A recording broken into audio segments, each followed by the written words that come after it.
কেউ 15 বছর খুব সুখ করলো, তারপরে উড়াল দিয়ে অন্য জায়গায় চলে গেল, তখন আর সুখটা থাকলো না।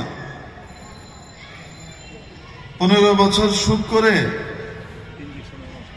দুঃখের সাগরে পাড়ি দিয়ে এখন সেখানে ভেসে বেড়াচ্ছে। কিন্তু তো আসল সুখ না।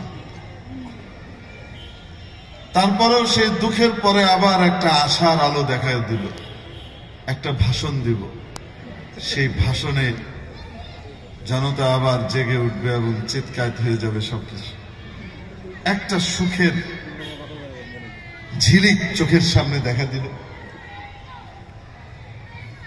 তো এই ঝিলিকটা যখন দেখা দিল, তখন কিন্তু আবার যে দুঃখটা পেয়েছিল সেটা কিন্তু হালকা হয়ে গেল, তো দুঃখটাও ভেজালপূর্ণ হয়ে গেল। আবার যে সুখের একটা ঝিলিক চোখের সামনে ঝিলমিল করছিল, দেখা যাচ্ছিল, সেটা আবার দেখা গেল বাড়ি হারানোর দুঃখের ভিতরে তার তলায় চাপা পড়ে গেল। ঠিক। এই যে মনে করেন সুখের পরে দুঃখ, দুঃখের পরে সুখ, তো কোনো সুখও স্থায়ী হচ্ছে না, কোনো দুঃখও স্থায়ী হচ্ছে না, ঠিক না?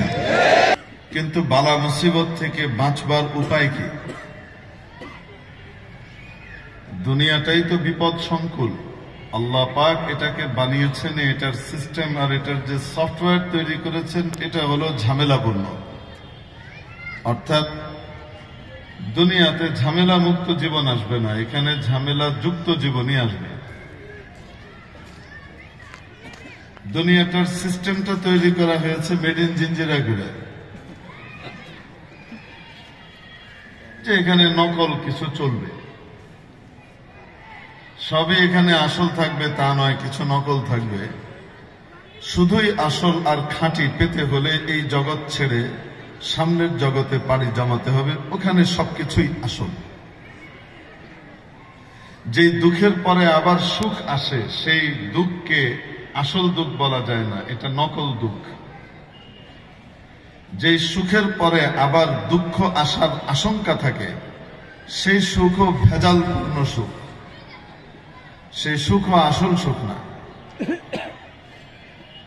খাঁটি সুখ, আসল সুখ যদি পেতে হয়, পরকালে আল্লাহ তাআলা যে সিস্টেম তৈরি করে রেখেছেন জান্নাত, ওখানকার ডিজাইনটাই এরকম যে ওখানে সুখই সুখ, দুঃখ নামে কিছু থাকবে না। আর দুনিয়াতে সুখ আসলে কিছুদিন পরে এই সুখ হাওয়া হয়ে যাওয়ার আশঙ্কা আছে।